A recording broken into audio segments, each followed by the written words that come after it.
Hello again everybody and welcome back to Stick Dog. Today we're having chapter 5, A Warrior Human Attacks. It was about a 2-mile run to the park. They travelled across a creek, up and down several tree-covered hills and across a meadow. Picasso Park was surrounded by walnut trees, goldenrod clumps, cattail reeds and honeysuckle bushes. The dogs settled in behind some of the shrubbery, safely out of sight of any of the humans. Mutt inhaled deeply, taking in the aromas from the barbecue on the other side. "Welcome to Hamburgerville," he said with a grin. "Population, us." "Ugh," Karen groaned and rolled her eyes. "Follow me," said Stick Dog. "We need to be able to see a little better." They flattened themselves against the ground and scurried forwards on their bellies, pulling themselves with their front legs. Several small hills surrounded the park, and it was atop one of these hills where the dogs stopped beneath a walnut tree. All 5 dogs peered towards a gazebo on the other side of Picasso Park. A woman with a yellow apron was barbecuing. 2 kids, a boy and a girl, were kicking a football back and forth. And a man, presumably the father, was setting out paper plates on a picnic table. "This is going to be tougher than I thought," said Stick Dog, peeking over the top of the hill. "There are 4 humans. That's more than I'd hoped. I thought we could all run in as fast as possible." Stick Dog stopped talking. He didn't stop talking because he had finished his thought. He stopped talking because Stripes had suddenly sprinted down the hill as fast as she could towards the smoking barbecue. "Where's she going?" asked Stick Dog. "I think she heard you say, 'Running as fast as possible,' and oh!" Mutt lost his train of thought as he watched Stripes fly down that hill at full speed. She was a streaking black and white blur, and ooh, she took off. "I hadn't finished my sentence," said Stick Dog, exasperated. "I was going to say I thought we could all run in as fast as possible and grab the hamburgers, but we won't be able to now because there are just too many humans. If there was just 1 or even 2 maybe, we could have handled it, but not 4. We need to come up with something clever." "Stick Dog?" Poo Poo asked. "Yes," Stick Dog sighed. He was frustrated that Stripes had zoomed off, and he hoped Poo Poo might have a solution. Poo Poo was looking up into the walnut tree nervously. "Could we move out from under this tree? These are really big walnuts. If there's a nasty tail-shaking squirrel up there and he drops one of these walnut bombs on my head, it's really going to hurt." Looking up nervously into the walnut tree. Stick Dog closed his eyes for a moment. "Let's not worry about that right now. We'll move in a minute, I promise. Right now we have to worry about Stripes running off by herself against 4 humans." "Look, she's almost there," Karen exclaimed. "Man, she's fast," said Mutt. "I've seen faster," said Poo Poo, unimpressed. "She's going downhill and the wind's behind her, that's all." Stripes was indeed almost there. She had begun to slow her pace and shorten her stride as she approached the unattached barbecue. None of the family had seen her yet. The boy and the girl were off in the grass on the other side of the gazebo, while the man and the woman were unpacking supplies from a wicker basket. Stripes slowed to a walk and then stopped. She hid behind a bench near the barbecue. It was only then that she looked around and realised she was alone.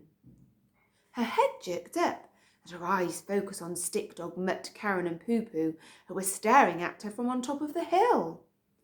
It was at this exact moment, when Stripes was looking away from the gazebo, that the mother unpacked a long silver 2-pronged fork. When Stripes turned back around, there was the mother holding that long silver 2-pronged fork. It glinted and shone in the sunlight as she carried it towards the barbecue. That was all Stripes needed to see. Any thought of trying to grab those hamburgers by herself vanished. She stared at the woman through the back slats of the bench. The woman came nearer, holding that fork, then snapped her fingers and turned around, returning to the basket. That was the split-second opportunity Stripes needed. She came sprinting back up to the top of the hill. Get down, Stick Dog said urgently to the others. We can't let them see us. They all scooched back out of sight of the family. It was only a matter of seconds before Stripes came hurtling over the top of the hill to join them. What happened? Where were you guys? She asked, panting. I hadn't finished talking, Stick Dog said. I was saying I wanted all of us to run in as fast as possible. Yeah, Stripes interrupted. That's what I did. But we wouldn't be able to because there's too many people. You ran off before I could finish my sentence, Stick Dog explained. Oh, Stripes said and dropped her head a little, still panting. Sorry about that. Just stay here with us, okay? Okay, sure thing, said Stripes. Her voice turned deadly serious as she addressed Poo Poo, Karen and Mutt. Listen, I've got very bad news. Those aren't just normal humans down there. They're like super warrior humans or something. Very mean and very dangerous. I think they even have weapons. What do you mean? Asked Mutt. That warrior woman, Stripes said, has a double-bladed silver sword. That was a big fork, Stick Dog said, but nobody heard him. The others were focused on Stripes. The fear and anxiety in her voice commanded all of their attention. She was charging at me. She was walking, Stick Dog corrected. She was going to stab me with it. She was going to flip the hamburgers on the barbecue. Then she went to that evil basket to get another weapon. She was getting salt, Stick Dog sighed again. Mutt, Poo Poo and Karen didn't hear anything that Stick Dog had said. They were starting to panic. Their fear made them back further and further down the hill away from the park, and to Stick Dog's dismay, away from the hamburgers.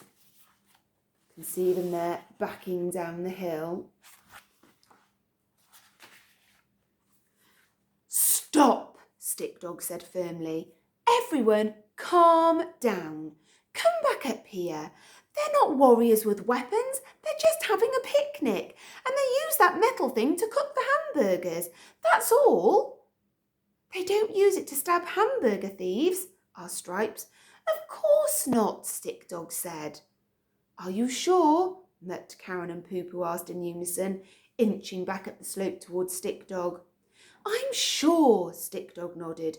Come on, come look. They all peered down at the gazebo. Sure enough, the woman was turning the hamburgers with the long silver fork. I don't know, Stick Dog, Mutt said, still wary. This might be too dangerous. Look at the two little humans. They look like warriors too. How so? Well, that girl can kick that black and white football about 100 miles per hour. And that boy, just look at him. He's letting the ball hit him right on top of the head, over and over again. That's amazing, said Karen. I'm pretty sure that's just how they play with that kind of ball, said Stick Dog. Are you nuts? Mutt exclaimed. What kind of creature would let himself get knocked on the head over and over like that? Stick Dog? Asked Poo Poo, looking back up at the walnut tree. Yes, Stick Dog answered, trying to keep his composure. His stomach now felt almost empty, and the smell of those sizzling hamburgers was drifting right up the hill at them. Can we please move out from under this tree? Yes, said Stick Dog. Follow me, nice and low, to that honeysuckle bush. They all followed Stick Dog to the honeysuckle bush. Something about the sweet aroma of the honeysuckle flowers and Stick Dog's soothing voice settled the other 4 dogs considerably. All right, time to make a plan, said Stick Dog. We've made it this far, we've found the hamburgers. Now we just have to figure out how to get the hamburgers. And next time it will be chapter 6. Karen is missing.